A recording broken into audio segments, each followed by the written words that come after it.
Assalamualaikum warahmatullahi wabarakatuh. Perkenalkan, saya Muhammad Rafiq Namora, NIM 18042162. Baiklah, kali ini saya akan membahas tentang konflik tanah ulayat suku Koto di Nagari Kinali, Kabupaten Pasaman Barat.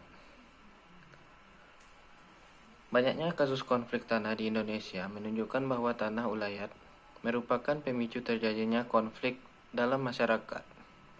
Konflik yang terjadi di Nagari Kinali, Kabupaten Pasaman Barat ini merupakan konflik antara Patikan Adat dan penghulu kaum suku Koto.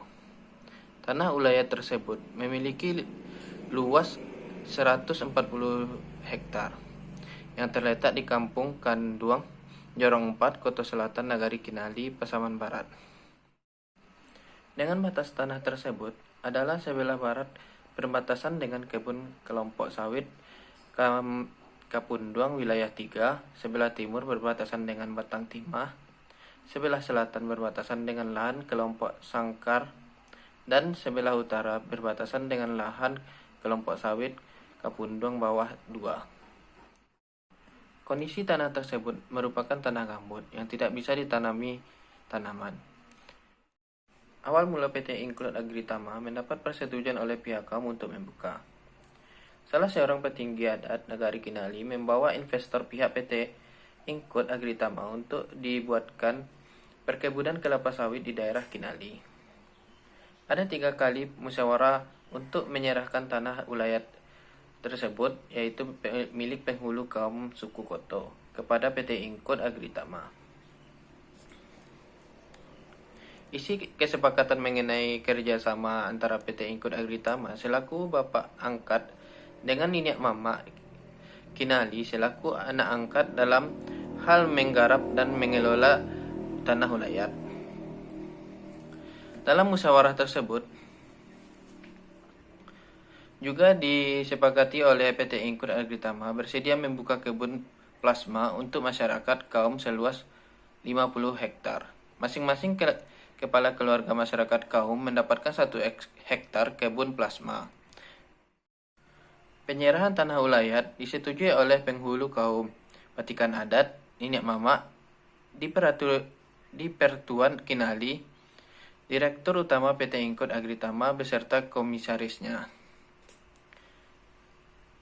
Setelah dilakukan kesepakatan, PT Include Agritama mulai menggarap dan mengolah tanah dengan bantuan alat-alat berat dan mengolah tanah hingga tanah gambut tersebut bisa dijadikan tanah perkebunan. PT Include Agritama mulai menanami tanah dengan bibit-bibit sawit. Luas tanah yang sudah ditanami sawit seluas 80 hektar. Sedangkan sisanya 60 hektar PT Include Agritama tidak bisa melanjutkannya. Sebelum lahan tersebut dikembalikan ke penghulu kaum, PT Include Agritama sempat memanen buah pasir sawit yang telah mereka tanam. Setelah dipanen, tanah ulayat dikembalikan ke penghulu kaum dan masyarakat kaum. Maka, lahan garapan PT Include Agritama keseluruhannya dinyatakan kembali sebagai tanah ulayat, di mana masyarakat kaum punya hak untuk kembali memiliki tanah tersebut. Setelah tanah tersebut dikembalikan ke penghulu kaum dan masyarakat kaum mulai menanami tanah yang 80 hektar lebihnya dengan bibit sawit. Penghulu kaum memberikan kepemilikan tanah kepada PT Arpek tanpa sepengetahuan Patikan Adat. Menurut penghulu kaum, tanah ulayat tersebut merupakan hak dari penghulu kaum. Jadi, penghulu kaum berhak memberikan tanah ulayat tersebut kepada investor atau tidaknya kesepakatan dengan Patikan Adat dan masyarakat kaum. Sebagaimana yang terdapat dalam sistem kewarisan adat Minangkabau, bahwa dalam menerima peran sebagai penghulu untuk mengurus kaum dan harta pusaka terdapat tingkatan-tingkatan hak dan tingkatan-tingkatan hak yang menyebabkan suatu pihak lebih berhak dibandingkan dengan pihak lainnya. Dan selama yang berhak masih ada, maka yang lain belum mendapatkannya. Tanah yang 20 hektar dari 80 hektar yang diberikan oleh penghulu kaum ke PT Arpek adalah tanah yang telah dirawat dan dikelola oleh masyarakat kaum. Karena mereka merasa tidak senang sawit mereka dipanen oleh PT Arpek, masyarakat kaum dan petikan adat melakukan berbagai upaya untuk mempertahankan tanah wilayah mereka. Akibat dari masalah tersebut adalah pemblokadean atau pemalangan merupakan suatu aksi yang dilakukan dalam bentuk tindakan untuk menuangkan segala aspirasi atau pendapat serta permintaan mereka yang belum mendapat dukungan untuk dikarenakan adanya suatu ketidakpuasan atas tindakan yang dilakukan seseorang ataupun kelompok orang pemalang. Pemalangan yang biasanya dilakukan dapat berupa pemblokiran jalan, pembakaran ban, meletakkan kayu, serta menulis kata-kata dalam bentuk slogan. Tindak lanjut dari masalah tersebut adalah pengaduan petikan adat ditanggapi oleh Kerapatan Adat Nagari atau KAN dengan baik. Pihak KAN berusaha mempertemukan penghulu kaum, petikan adat, dan masyarakat kaum untuk diadakannya musyawarah secara kekeluargaan. Pemanggilan dilakukan 3 kali di kantor camat Nagari Kinali, Pasaman Barat. Yang hadir pada musyawarah itu ada 16 orang termasuk nenek mama, petikan adat, orang tua adat, dan masyarakat kaum.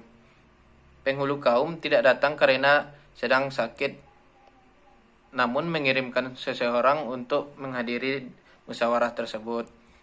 Kedatangan utusan dari penghulu kaum malah membuat petikan adat semakin marah. Keputusan mereka untuk melaporkan masalah ini ke pengadilan semakin bulat. Upaya penyelesaian konflik dilakukan oleh KAN, namun masalah ini belum juga bisa diselesaikan dan masih saja menjadi konflik.